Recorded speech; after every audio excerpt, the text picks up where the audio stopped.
Jarrett Stidham looks phenomenal as a backup quarterback. That's a guy that, man, could you shop next offseason?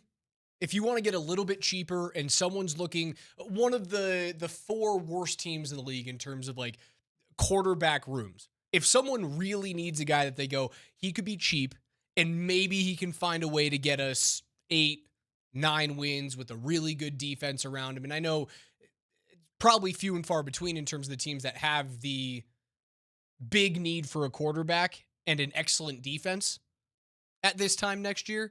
He might be someone you might be able to shop during the draft or right before to try and get some mid-round pick. He looks good. If the event came up, so let's just throw this into the universe. J.J. McCarthy has a great debut season in his second year for the Minnesota Vikings. All right. The Vikings are NFC North leaders. Week 13, J.J. McCarthy tears his ACL. Sorry, Minnesota Vikings fans, for putting that hypothetical into the universe. The Vikings want to compete to play for a Super Bowl. Jarrett Stidham put forth unbelievably good film. Do you trade him? You'd have to do it before that time. I think the trade deadline's like week 9. Okay, so hypothetically, in like whenever the trade deadline is, I'm trying to remember. I don't know these. No one ever. I always have to look. It's always after. It used to always have to be week 8. They moved it. Was it this year or last year that they moved it to after week 9? So the trade deadline is November 5th. It's at the end of week 9. All right. So I'm just messing with you. No, but that's a good no. So 8. Say 8-1. There we go. You're 8-1, or 7-1. Who's the backup in Minnesota? Is it Jaron Hall? He stinks. He's not going to win you a Super Bowl. I've never heard that dude's name He's ever in my life. He was BYU's quarterback. Sam Howell. Not good. He's been former terrible. Bronco Brett Rippon.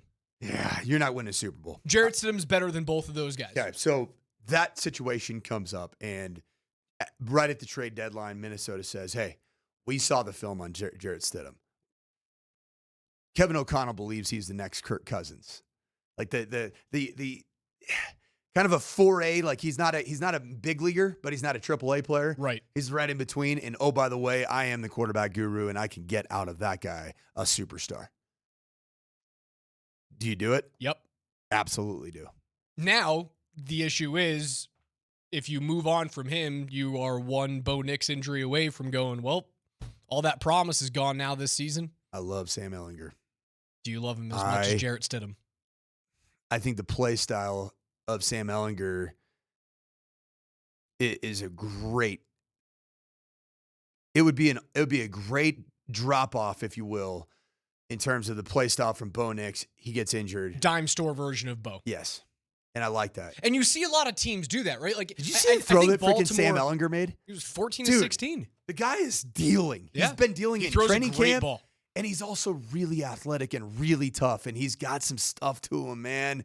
I like Sam Ehlinger. You know who's wakes up this Monday in Broncos country is maybe the MVP of the entire organization? Davis frickin' Webb. Quarterback coach, Davis Webb. Developed 3 really impressive players that nobody was really clamoring for any of those 3 players in league circles. Nobody's saying that Bo Nix is going to be arguably the first or second best quarterback in that draft class, where he was drafted 6 out of those 6 in the first round. Nobody said that Jarrett Stidham's going to be a dude. Jarrett Stidham looks awesome. Sam Ehlinger, he's just somebody else's trash, man. You've turned him into somebody's treasure. And oh, by the way, Davis Webb calls the plays on that Saturday night game and puts forth 562 yards of offense. Davis Webb, I see you, man. I'm smelling you. You better keep that dude around, because that guy understands his quarterbacks. He knows what makes them tick. He calls plays that puts his quarterbacks in the best place to be successful. He knows what they like, and he calls it, and it's awesome to watch. You didn't even mention Zach Wilson. It was his a little reclamation. Now you can go be a backup somewhere, right? You were a practice squad 3rd quarterback here in Denver. Everyone thought that you were this first-round bust, and as of right now, yes, Zach Wilson, first-round bust. At this point, he is midway through his reclamation with a very good chance, considering of of Tua Tagovailoa's injury history to start some games in Miami with a high-flying offense and really fun weapons to throw out there, especially on the outside with Tyreek Hill. And it starts with his reclamation here in Denver with Sean Payton and Davis Webb. It does. And a lot of people will show one play. People love when there's a first-round draft pick like Zach Wilson. They like to show one play and say he's cooked. That's what the Dove Klimans of the world or Poly Market Football like to do on the X machine. He was good. Zach Wilson was good this weekend in preseason game 2.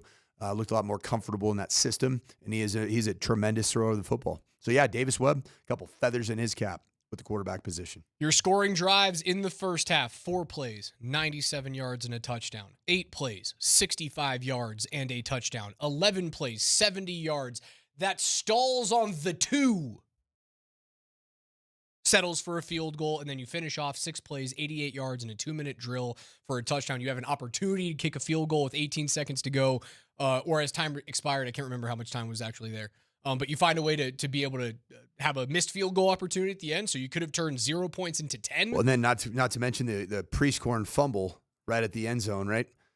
In the second half, if I'm not mistaken. So that's 10 points. I mean, I know it's preseason football, but you're staring down the barrel of 37 points that you should have had.